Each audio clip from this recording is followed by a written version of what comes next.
Okay, here is how you scald milk in a Philips Avent bottle warmer that looks like this.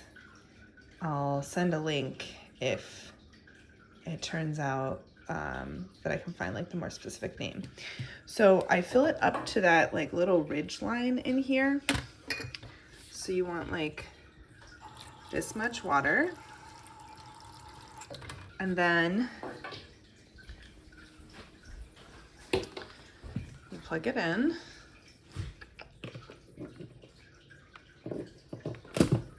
And you crank it all the way up. And then you leave it for a while. You can put the milk that you're gonna scald in.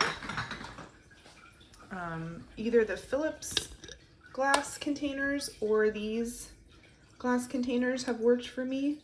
I think the key is like finding borosilicate glass, like that's better for actually heating it up really hot. Okay, so you put it in here, and you know, if there's milk in it, it would actually stay stable. Let me show you that. Pretend it's water, is the milk.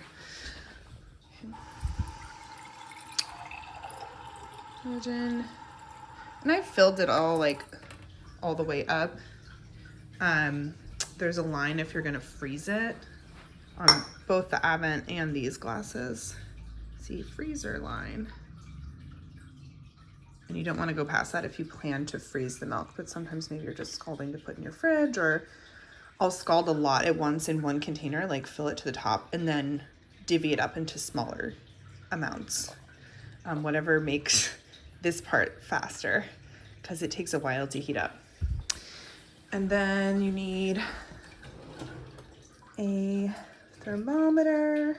I don't know where mine is. Normally it's in this drawer. I see it anywhere. Okay.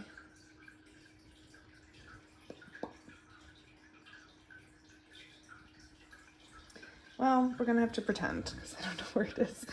Okay. So what will I use to pretend? Okay, so imagine that this is a digital meat thermometer. You would put it in every so often to check the temp. I don't even bother checking until I see that this like outer area is almost boiling, because it takes a long time. And I have to look up the temperature. I was told to scald that, but you have your own. I want to say mine was like 180 or something like that, Fahrenheit. But yeah, imagine this has been scalded to that temperature. Then you turn it off.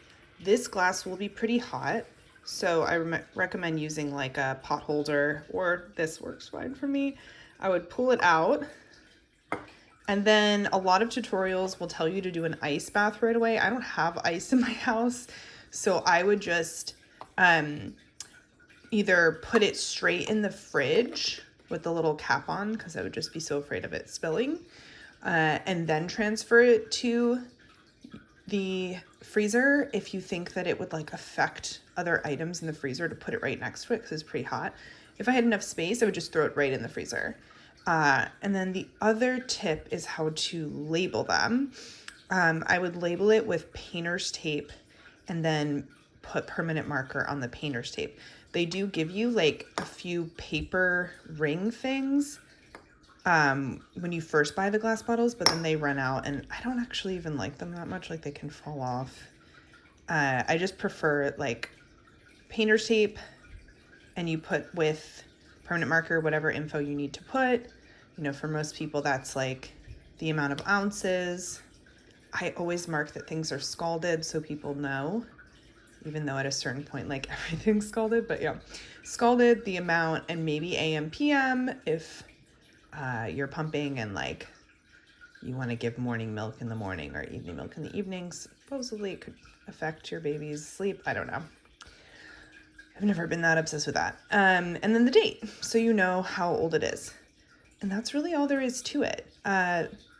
The other way that I scald is just straight up like a pan like this, I would do metal just because I'm kind of freaked out by nonstick when it comes to things like this.